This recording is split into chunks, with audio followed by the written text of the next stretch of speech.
And welcome to the Lindy's Sports Coach's Corner post-game report. I am the coach, Dick Cox, joined by Coach Barry Tony, and it's bowl season in Charlotte, North Carolina. Well, Coach Tony, the South Carolina Gamecocks beat the spread today in the Duke Mayonnaise Bowl, as the Gamecocks came into this game today as 9-point underdogs and go away with a very convincing win over the North Carolina Tar Heels in the Battle of the Carolinas today. Hey, you're absolutely right there, Coach. And like you said, they beat the spread, and also the Gamecocks bowled over the Tar Heels, 38-21. And again, a lot of unexpecteds in this game. South Carolina came out, and we both admitted the Gamecocks looked like they really wanted this game. They jumped on it early today, scoring the first time they had the ball. Matter of fact, they scored the first three times they had the ball. And before North Carolina knew what happened, South Carolina had taken an 18-0 lead. Hey, you're right there, Coach. As we were discussing coming up the road from Spartanburg, we were thinking about, in regards to these bowl games, you really don't know how to predict those things, because you don't know which one wants to be there and which one really wants to be there. But the Gamecocks, they showed enthusiasm from the start of the game to the finish.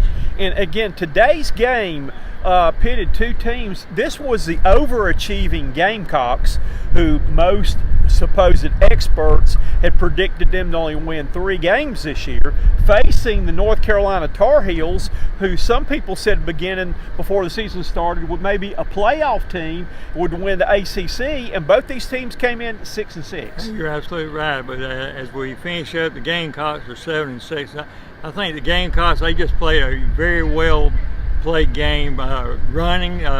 They said North Carolina had one of the best running attacks in the ACC, but for the most part, the Gamecocks did an outstanding job in regards to the rushing game. Well, the big thing too, South Carolina has had to piece together all year long a roster. They've used 3 quarterbacks that they thought they were going to have. Luke Doty, he got hurt before the season started. They had to turn Zeb Nolan into a player again off the coaching staff. He gets hurt. Luke Doty comes back. Luke Doty was ineffective in a game against Vanderbilt, and here comes Nolan in to rescue that game, which they may have never been in a bowl if he hadn't done that. And then Jason Brown stepped in and led them to some big wins. But let's add a 4th quarterback today. Came out of nowhere. And again, this is a guy who originally signed with University of South Carolina, was a highly touted quarterback out of the Fort Dorchester area, and again shows up in a big way today. Joyner, and he had a huge ball game. Decarius Joyner was the MVP in this game, and again got the Gamecocks off to a great start. Hey, I think Coach, he did an absolutely great job. Not only passing the ball, but he did a good job running, and I was very impressed with his play action passes too. It really opened up the offense for the Gamecocks. I had a chance to ask him too that he came in as a great runner. Everybody knew he was a great runner, but everybody said his passing was suspect and all. So he got moved to receiver. And I don't know, whether he was happy at receiver or not. And he said that he basically was ready to give the game up, that he's kind of wasted his career away at receiver, and that Justin Stepp, the receiver coach, was the big influence in his life, encouraged him to hang around. And today was a dream come true, that Decarius Joyner got to show the world what he was all about. At quarterback was 9 out of 9 passing for 160 yards, rushed for over 60 yards. And again, this is what he wanted to show everybody he was capable of doing when he first came to South Carolina, and said his faith in God, his family's prayer and faith in God got him where he was today. Hey, you're absolutely right. I was very impressed with that young man, his statements, and he was talking about he came from a praying family, and there were times going through adversity where he, like you said, Coach, he felt like quitting, but he hung in there, and look what happened today. Today was his day. So what the Gamecocks did, the Gamecocks alternated quarterbacks. That in certain situations they used Zeb Nolan. First series, Joyner throws a 60-something yard Right, touchdown pass. Lo and behold, the next series, Zeb Nolan throws it to Bell. Both of them were to Bell, a 60-something yard touchdown pass. Right. Both of them, I believe, around 63, 64-yard passes. Yeah. Big story of the day, too, is Parker White, one of the crowd favorites. Parker White has been on this Gamecock team forever. He's been through 5 seasons as a Gamecock kicker, broke the all-time became the all-time scoring leader at South Carolina with a field goal that he kicked.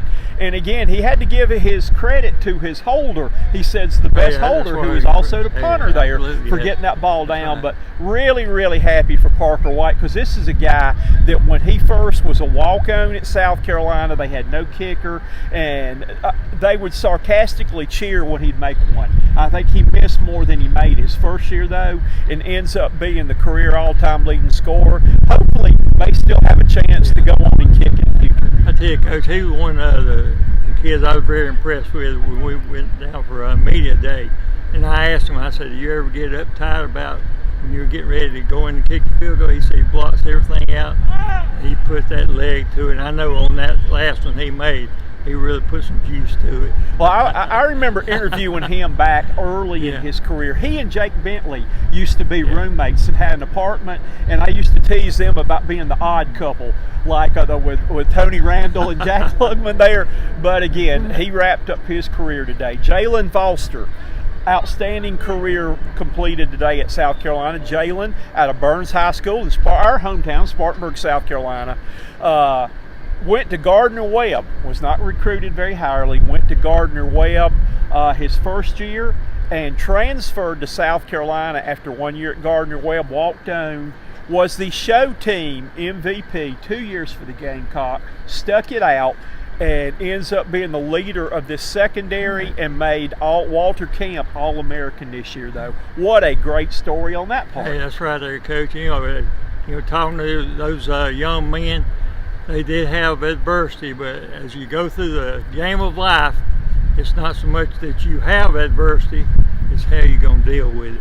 Gamecock secondary was devastated with, I guess, with virus and other issues there, to where their two main players, the R.J. Roderick and also young man I was talking about from Burns, Jalen Foster, they had to play about every snap, though. But I tell you what, the Gamecock defense did a great job today. You know that Sam Howell's a great quarterback, that he's gonna complete a lot of passes, because he may be playing in this stadium right here someday on Sunday sometime soon, though. But I thought that the Gamecocks, not only did they have a great plan on offense, but they had a great scheme on defense, because Howell can run it as well as throwing it, but they kept him bottled up and had numerous sacks today. Because, you know, that was one of Coach Beamer's, keys to victory, is to make sure his offense could be on the field as much as possible, and the defense held North Carolina. How many plays? About 50 plays? They had 50 something. South Carolina had 60 something. Yeah, that's correct. So they did a great job on all sides of the ball and special teams. And how many times today did we say too that South Carolina look at the clock that they were eating with their drives? That they may not have gotten. I think South Carolina only punted once today, if I remember correctly. I think they only punted just one time. One time, though. But everybody has been on his back, and I asked Coach Beamer this about the game plan, and he said this was totally Marcus Satterfield. So let's give the man a break today, get off his back, because he put together a great offensive plan of getting Joyner involved, along with Nolan, letting Joyner throw the game, and lo and behold, a reappearance today of Kevin Harris. Looked like his old form when he was the leading rusher in the SEC last year, rushed for over 170 yards and a touchdown today. So kudos to Marcus Satterfield and to Clayton White on the offensive and defensive sides of the ball. I'm saying it right now, they both put together great game plans, and this comes from two coaches. Hey, they absolutely did. And Coach, what we have to look at too is that time element involved. They had like about a month to get some of these plays lined up too, which is entirely different when you go week by week in the season. So Coach Beamer said that Coach Satterfield came in and told him, he said, I need DeCarrion Joyner over with me right now. And he didn't go to him or anything. That was totally the idea of Marcus Satterfield. He took him. Beamer supported him, went for there. And again, Gamecock fans have got something to be happy about and smile about heading into the offseason. This group that was picked only win 3 games, wins 7 games, and takes home a trophy from the bowl. Things look good. It's good for, if you're a Gamecock and you see I've got my Gamecock colors on today, it's good to be a Gamecock. Hey, you're right there, Coach. And like Coach Beamer said, in about another couple of weeks, when they get back in school, start getting ready for spring training, I tell you what, football will be upon us once again very quickly. So that's going to wrap things up today on the Coach's Corner post-game show, brought to you by Lindy Sports and Cox Sports Broadcasting. Want to encourage all of our viewers out there, please stay safe. He's had his booster shot. I've had my booster shot. Please stay safe. Have a safe and happy New Year's. And Gamecock fans, the future is bright. Make sure you have those right there also with those boosters. That's his mask right there. We got to take ours off coming on the field. Reporting for Lindy Sports and Cox Sports Broadcasting, I'm the coach, Dick Cox. He's Barry Toney's. Happy New Year! Happy New Year, folks.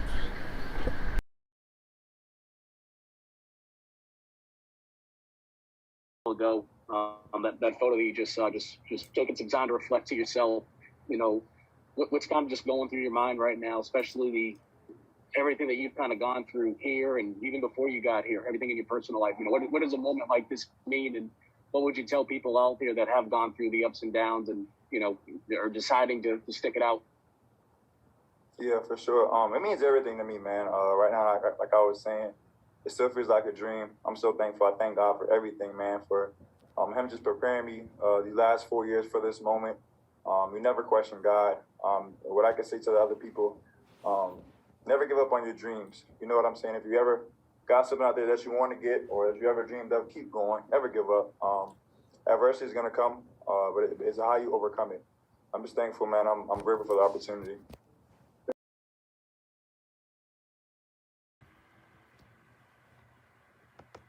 Hey, Cox. When you signed to Carolina, was today the day or what you dreamed about playing at South Carolina? People said, well, he's a great runner, but he can't throw. Well, you only went 9 for 9 with 160 yards and a touchdown. So did you actually feel like you lived out your dream and what you think, when you signed at South Carolina you could do? Yeah, for sure. This was a dream come true. This is all I ever dreamed of. Just as a kid growing up, you know what I'm saying? I always dreamed of this moment. This moment finally came, and I was prepared for it, man. And I thank God for preparing me and just keeping me strong throughout the last 4 years. And I'm grateful. I love my family. Thank you for my family. I have a praying family, man. And they kept me going and they kept me pushing forward.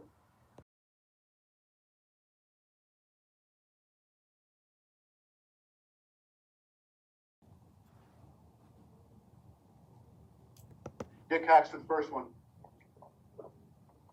Coach, congratulations, first of all, on your first bowl victory. And I want to congratulate you on a game plan, great game plan on both sides of the ball. And that kind of leads me to my question.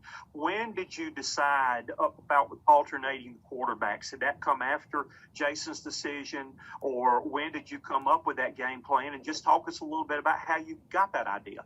Yeah, it was really credit Marcus Satterfield. That wasn't me. It was we had the game against Clemson and really early on, even before Jason made his decision, we felt like we needed to get DK going in there. Just we had a month to get him ready, and just the element of being able to make them defend the quarterback run game. They really hadn't faced a quarterback this year on their schedule that ran the ball like we were going to do with DK, and he's a talented thrower as well. There's a reason he was recruited as a high school quarterback by so many programs, including South Carolina, and just so happy for that young man. And we tried to keep it under wraps. We skunked you guys a little bit when y'all came out to practice the other day because we put him with the receivers and made sure he did receiver drills. But honestly, that was the only time he worked with the receivers the whole month of practice was the 20 minutes you guys were out there the other day. So sorry for not being totally honest and forthcoming with you guys, but felt like it was what we needed to do to win the football game. And just to give them something else to defend. But man, he and Zeb both. I feel like I jinxed them. I just told the team in the locker room. I mean, at one point midway through the third quarter, we didn't have an incompletion. Our completion percentage was like 100%. And then as soon as I said that, we went out there and had an incomplete pass on the third down to EJ. But what a day by those guys, throwing the ball for 242 yards and then running it 51 times. I mean, like I said, we said for us to win this football game, Dick, we were going to have to control the line of scrimmage with the depth we had on defense. I literally told the staff last night, like, if we're going to win this football game, it needs to be a game where they have around 50 plays and we're somewhere around 60. And that's essentially exactly what happened. So it was awesome, and credit our kids on that.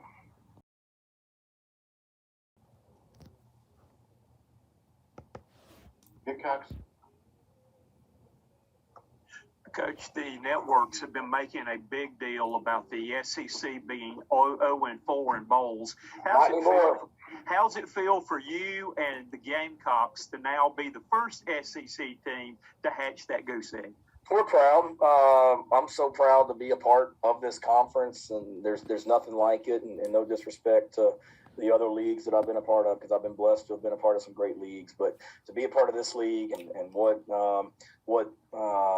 these institutions mean to this conference, obviously this league didn't get off to a great start, but we've got, for all the people that wanted to knock us, there's a lot of people that want to be a part of this conference as well. And the fact remains that two of the teams in this league are have a chance to win a national championship, and we got a whole bunch that are playing in New Year's Six bowl games as well.